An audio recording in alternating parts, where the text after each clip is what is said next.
Ever hear of human composting? This week, we'll take a look at a super interesting legislative trend relating to what you can do with your body after you die. Many states, including Colorado, Hawaii, Maine, New York, Oregon, Vermont, Arizona, have introduced legislation related to human composting. I'm Sarah. This is Bill Track 50 Beyond the Bill Number. Let's look into what this is and what states are trying to do. Human composting, or natural organic reduction, is an emerging and more environmentally sustainable form of death care. What's death care, you might ask? Death care is defined as of, relating to, or providing products or services for the burial or cremation of the dead. Common forms of death care that we're used to seeing are being embalmed and buried, or cremated, or maybe a Viking funeral out at sea. Burial can be problematic as embalming fluids can leach into the groundwater. Coffins use up natural resources, and the space required by cemeteries to bury people is expansive, and we're kind of running out of space. Cremation is done via burning fuels, a process that emits carbon dioxide and particulates into the atmosphere.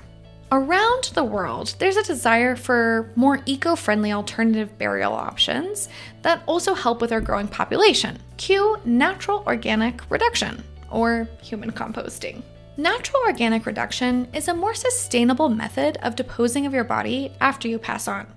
Recompose, a company in Seattle, is trailblazing natural organic reduction in the US as the first human composting funeral home in the nation. Katrina Spade, founder and CEO, invented a system to transform the dead into soil while earning her master's in architecture. Recompose's process, called natural organic reduction, dramatically speeds up decomposition. The process is started via the laying in, when they place a corpse in a steel, reusable hexagonal container, accompanied by straw, wood chips, and alfalfa. Then, by carefully controlling the ratio of carbon dioxide, nitrogen, oxygen, and humidity, they can convert bodies into roughly 2 wheelbarrows worth of soil in about 30 days. This ecosystem fabricates the perfect conditions for a class of thermophilic, or heat-loving, microbes that accelerate the normal rate of decomposition. There are low levels of chloroform bacteria, which are an indicator of biological safety found in the soil. This means that this soil could be used to grow plants or vegetables or spread out in nature, like ashes are today. Recompose states that for every person who chooses natural organic reduction over the conventional methods of burial and cremation, a total of 0.84 and 1.4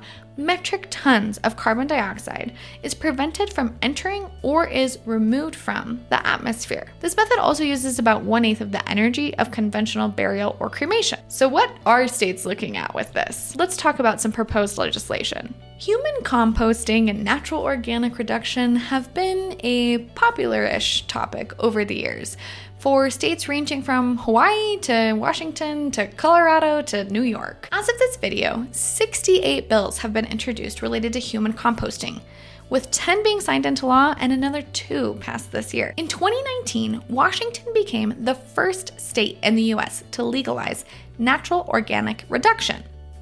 The law took effect May 1st, 2020, and made it legal to compost human remains, as well as use a practice called water cremation. Colorado passed a bill, the Human Remains Natural Reduction Soil Law, and it was signed by Governor Polis in 2021. The Colorado bill authorizes human remains to be converted to soil using a container that accelerates the process of biological decomposition, known as natural reduction. The bill does not, however, allow for the soil of multiple people to be combined without consent, for the soil to be sold, or for the soil to be used to grow food that is meant for human consumption. Maine proposed legislation to allow green death care practices by alkaline hydrosis and natural reduction. This 2021 bill defined alkaline hydrosis as the reduction of human remains to bone fragments and essential elements in licensed alkaline hydrosis facilities